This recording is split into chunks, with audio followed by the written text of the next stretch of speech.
अभी दुनिया एक बड़े एनर्जी क्राइसिस के बीच में खड़ा है और इंडिया ने एक बड़ा डिसीजन लिया है रशिया से एलपीजी खरीदने का।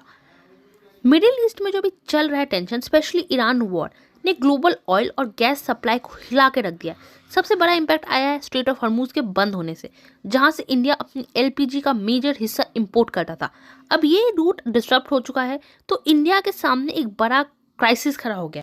इंडिया दुनिया का second largest LPG importer and लगभग 60% ऑफ एलपीजी हम इंपोर्ट करते हैं। इस सिचुएशन को देखते हुए इंडिया ने एक क्लियर मैसेज दिया, हम किसी एक कंट्री पर डिपेंड नहीं करते। हम पहले भी डिपेंड नहीं करते थे, हम 40 कंट्रीज से हम एलपीजी ऑयल सब खरीदते हैं।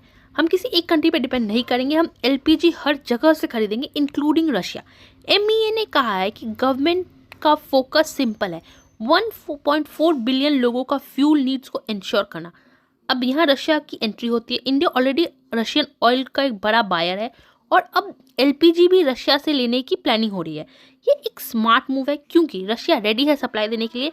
मिडिल ईस्ट पे डिपेंडेंसी कम करना, क्योंकि अभी ईरान जैसे अटैक कर रहा है वेस्ट एशिया के देश में। मुझे नहीं लगता ये वॉर इतना जल्दी खत्म होने वाला है। ऑल्दो ट्रम्प बोल रहे हैं कि उनका ऑब्जेक्टिव ऑब्टेन हो गया, बट मुझे नहीं लगता कि इतना जल्दी ये वॉर खत्म होने वाला है। गवर्नमेंट ने अपनी रिफाइनरीज को एलपीजी प्रोड्यूस बढ़ाने की ऑर्डर दे दी है। इंडस्ट्रीज को सप्लाई कट कर दिया गया है और लोगों को बोला गया है कि पैनिक बाइंग मत करो। स्ट्रेट ऑफ हॉर्मूज में जो कुछ भी उसमें बहुत हद तक बचा हुआ है चाइना, क्योंकि उन्होंने कई सालों से प्रिपरेशन किया था इस वॉर का या ऐसे क्राइसिस का। उन्होंने ऑयल हो गया, नेचुरल गैस हो गया, सबको स्टोर करके रखा है।